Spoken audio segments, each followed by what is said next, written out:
1950 एक ऐसा दौर था जिस वक्त भारत को आज़ाद हुए बस कुछ ही साल हुए थे और वहीं इंडियन कॉन्स्टिट्यूशन भी न्यूली इंट्रोड्यूस किया गया था। ऐसे वक्त पर एक अमेरिकन कंपनी अपनी पूरी तैयारी के साथ एंट्री करने को तैयार थी। कंपनी का नाम था कोका कोला, जो कि आज के समय पर पूरे इंडिया में एक हाउस होल्ड नेम है। इस कार्बोनेटेड ड्रिंक के लॉन्च होते ही ये एक इंस्टेंट हिट साबित हुआ। कोका कोला की सक्सेस को देखते हुए इंडियन ब्रांड पार्ले ने भी सॉफ्ट ड्रिंक्स की कैटेगरी में अपना पहला प्रोडक्ट गोल्ड स्पॉट लॉन्च किया। ये एक ऑरेंज फ्लेवर्ड ड्रिंक थी जिसे 1952 में मार्केट पर उतारा गया। अगले 10 सालों में कोका कोला का मार्केट रैपिडली बढ़ने लगा, लेकिन वहीं दूसरे ओवरसीज ब्रांड जैसे पेप्सी हैवी लॉस में जाने लगे, जिसके चलते पेप्सी ने 1962 में इंडिया से एग्जिट ले लिया। लेकिन इंडियन ब्रांड पार्ले हार मानने को तैयार नहीं था। 1971 में पार्ले ने द फेमस लेमनी लिम्का को इंट्रोड्यूस किया, जो कि दिखने में कोका कोला से बिल्कुल अलग था। पार्ले के नए इनोवेशन के बावजूद भी कोका कोला को कंपटीशन देना काफी मुश्किल था, लेकिन 1973 में इंदिरा गांधी सरकार के समय लगी इमरजेंसी ने इन फॉरेन ब्रांड्स को एक बहुत बड़ा झटका दिया।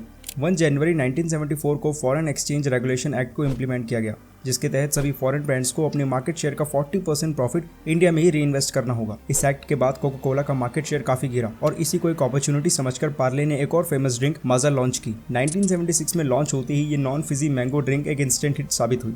लेकिन कार्बोनेटेड ड्रिंक के मार्केट में कोका कोला अभी भी लार्जेस्ट सेलर था, जिसके चलते लोकल इंडियन ब्रांड्स के लिए कम्पीट करना काफी मुश्किल था। इसको देखते हुए उस वक्त की इंडियन गवर्नमेंट एक ऐसा स्टेप लेने का फैसला करती है जिसके बाद कोका कोला का इंडियन मार्केट से नामो निशान मिट जाता है और जन्म होता है पार्ले की थम्स अप का। आप सोच रहे होंगे कि 1977 में जब कोका कोला को इंडिया छोड़कर जाना पड़ा तो आज भी वो कैसे इंडिया की one of the highest selling soft drink brand है। कोका कोला के इसी एक्स्ट्राऑर्डिनरी कमबैक के बारे में आज हम इस वीडियो में बात करने वाले हैं और जानेंगे कि कैसे इस अमेरिकन कंपनी ने थम्स अप जैसी पॉपुलर इंडियन ड्रिंक को साइडलाइन किया। इस स्टोरी को समझने से पहले हमारा ये जानना जरूरी है कि आखिर ये टर्म कोला होता क्या है। अकॉर्डिंग टू विकीपीडिया, कोला एक कार्बोनेटेड ड्रिंक होती है जिसमें वनीला, सिनेमन या बाकी के फ्लेवरिंग्स ऐड किए जाते हैं। Thums Up, Sprite, Diet Coke, ये सभी कोला ड्रिंक्स हैं। इसे आप नूडल्स के एग्जाम्पल से भी समझ सकते हैं, जिसे अलग अलग ब्रांड्स जैसे मैगी, yippee या टॉप रेमन प्रोडक्ट्स के अंदर सेल किया जाता है। नाउ मेन स्टोरी की बात करते हैं। 1974 में फॉरेन एक्सचेंज रेगुलेशन एक्ट लगने के बावजूद भी कोका कोला इंडियन मार्केट में अच्छा खासा प्रॉफिट अर्न कर रही थी, जिसके चलते लोकल इंडियन ब्रांड्स के लिए कम्पीट करना अभी भी पॉसिबल नहीं था। लेकिन फिर एंट्री होती है जॉर्ज फर्नांडिस की।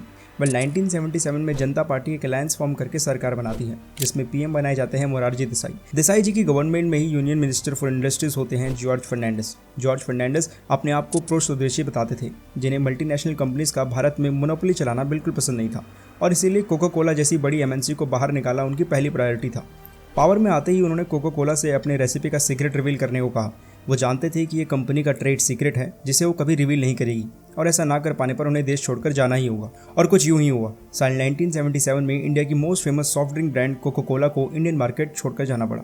दोस्तों, कोका कोला तो इंडिया से जा चुका था, लेकिन लाखों इंडियंस के पास उसे रिप्लेस करने के लिए कोई दूसरी सॉफ्ट ड्रिंक नहीं थी और इसीलिए इसे एक अपॉर्चुनिटी के तौर पर देखते हुए इंडियन गवर्नमेंट ने अपना एक कोला लॉन्च किया, जिसे नाम दिया 77।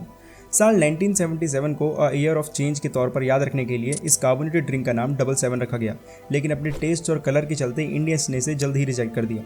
इसी दौरान कोका कोला की एक पुरानी बॉटलिंग कंपनी प्योर ड्रिंक्स अपना एक कोला ड्रिंक लॉन्च करती है, जिसे नाम दिया जाता है कैंपा कोला। जी हाँ, ये वही कैंपा कोला है जिसे रिसेंटली बिलियनर मुकेश अंबानी ने रीलॉन्च किया है। इंडिया से कोका कोला के चले जाने के बाद सॉफ्ट ड्रिंक्स के मार्केट में एक वैक्यूम बन चुका था, जिसे फिल करने के लिए एंट्री होती है MIT ग्रेजुएट रमेश चौहान की। रमेश देखते हैं कि इंडियंस को रिफ्रेश करने के लिए एक स्पाइसी और फिजी ड्रिंक की ज़रूरत है और इसीलिए महीनों तक एक्सपेरिमेंट करने के बाद वो एक नई कोला ड्रिंक बनाते हैं, जिसे नाम दिया जाता है थम्स अप। उसी साल यानी 1977 में पार्ले ब्रांड के अंडर थम्स अप को लॉन्च किया गया, जो लॉन्च होते ही पूरे इंडिया में इंस्टेंटली सेल होने लगी। थम्स अप की famous advertising tagline taste the thunder उसे पीने वाले हर आदमी की जुबान पर थी। थम्स अप की सेल्स के बढ़ने का एक और रीजन उसके कम पैसों में ज़्यादा क्वांटिटी देने का भी था। इस न्यूली लॉन्च्ड कार्बोनेटेड ड्रिंक ने पहली बार 250 ml आने वाली बॉटल्स के बजाय 300 ml की महा कोला बोतल को लॉन्च किया।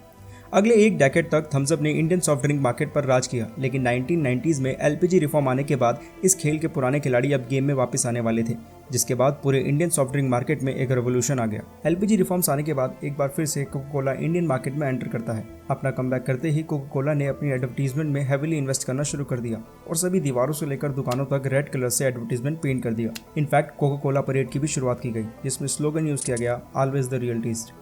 लेकिन इस सब के बावजूद सॉफ्ट ड्रिंक के मार्केट में थम्स अप की सेल्स हाईएस्ट ही रही और इसीलिए कोका कोला को अपने कॉम्पिटिटर को डिफीट करने के लिए एक दूसरा रास्ता ढूंढना था और तभी उन्हें पार्ले की इस फेमस सॉफ्ट ड्रिंक का एक सॉफ्ट स्पॉट मिला, जो था उनका बॉटलिंग प्लांट।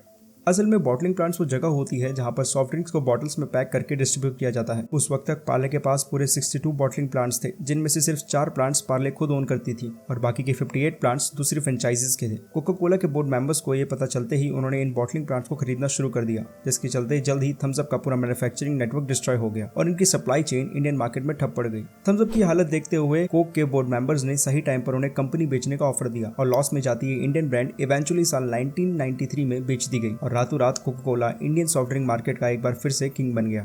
कंपनी के सॉफ्ट ड्रिंक को एक्वायर करते ही कोक के बोर्ड मेंबर्स ने थम्स अप की सेल्स को रिस्ट्रिक्ट करना शुरू कर दिया। इनफैक्ट थम्स अप के इन्वेंटर रमेश चौहान का इस पर कहना था, Coke was actually trying to kill Thums Up. Market में थम्स अप के चले जाने के बाद एक बार फिर से वैक्यूम क्रिएट हुआ, लेकिन इस बार कोक लेने की बजाय लोगों ने अनदर फॉरेन ब्रांड पेप्सी की ओर जाना शुरू किया। पेप्सी की बढ़ती सेल्स को देखते हुए कोक एक बार फिर से थम्स अप के लिए बजट एलोकेट करती है और इवेंचुअली उसकी बढ़ती सेल्स को देखते हुए वो एक बार फिर से हाईएस्ट सेलिंग सॉफ्ट ड्रिंक बन जाती है। 1991 में थम्स अप के अलावा कोक ने माजा और लिम्का जैसे ब्रांड्स को भी एक्वायर कर लिया था, जिसके चलते आज इंडियन सॉफ्ट ड्रिंक इंडस्ट्री में कोका कोला के पास ऑलमोस्ट 50% मार्केट शेयर है। खैर, आपको इंटरेस्टिंग स्टोरी कैसी लगी नीचे कमेंट करके जरूर बताएं और हमारे चैनल कोश को सब्सक्राइब करना ना भूलें। धन्यवाद।